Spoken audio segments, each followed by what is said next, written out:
Project Veritas, no affiliation, has once again pulled a golden goose out of its hat. With the latest revelations about Facebook, the troll report, how certain words basically qualify as being hate speech, those words being lols, shadilay and re. Those words are enough to get you to be put onto their system to be deboosted, which means that you won't show up in any of the articles or any of the search results or anything, and your power is just diminished greatly.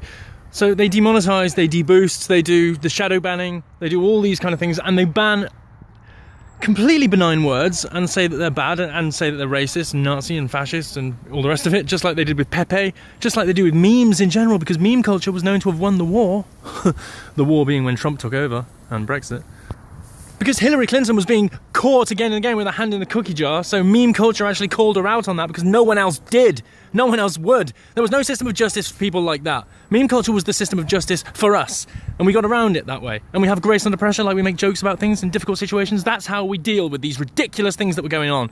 That these crimes that were going on that she was getting away with again and again, and Obama was getting away with again and again, and still continues to get away with. What about Pfizergate? What about all that stuff? Is anything going to be done about that? Anything going to be done about passing money to Imwa Awan in Pakistan and the Debbie Wasserman Schultz, etc., and all the scandals, and Hillary having the answers beforehand, which was known by Donna Brazil? Anything going to be done about that? No. Oh, but Trump. Oh, but Michael Cohen. Oh, but Stormy Daniels. Trump. Trump. Of course, the mainstream media isn't reporting on this huge exposure of Facebook. You know, certain media is, but this kind of targeting of Mike Cernovich and Stephen Crowder and people that are conservatives, because they're looking for conservative words like those words that I said. You know, they're not even real words, but they're just phrases that people use, and now they're verboten. And now they're using their algorithms to scan for those words to shadow ban, effectively, people, because they've amounted to what is hate speech. And they can use that excuse to get rid of whoever they want, as we found out with Tommy recently, as we found out with endless UKIP members recently, and many other people who've supported Tommy or used his avatar in their accounts. We're not safe on these platforms. We haven't done anything wrong.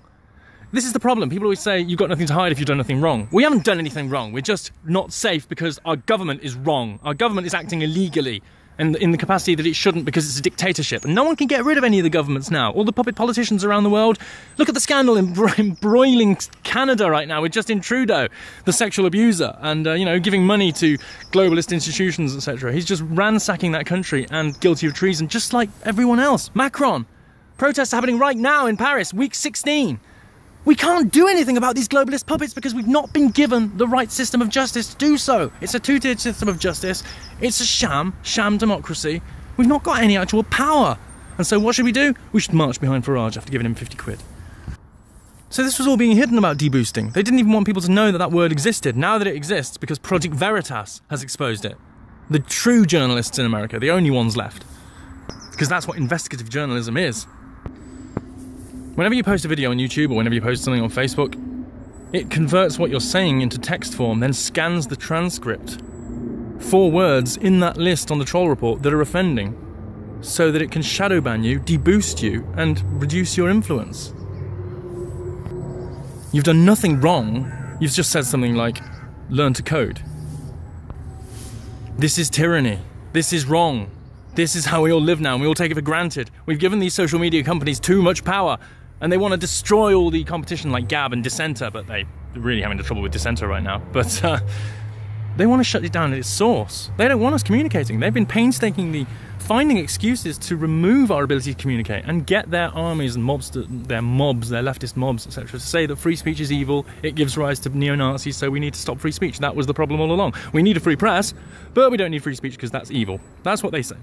When the truth is that the free press lie is there to keep up the media propaganda machine so that we keep getting brainwashed because it's a weapon, and they're not in any rush to deactivate that weapon. People that are being classed as conservatives or anti-globalists are being targeted disproportionately on Facebook, are being bullied, are being silenced, are being harassed, and this is tyranny. And now we've got a voice for the first time in a long time, but now we've actually found out confirmation of the practices of Facebook that we know are shady. Confirmation that Mark Zuckerberg is guilty of perjury and insider trading from last time. But is anything going to happen to Mark Zuckerberg? Probably not. And do you know why? It'll be that two-tiered justice system again. It's the bane of our existence, and it probably destroyed our civilization.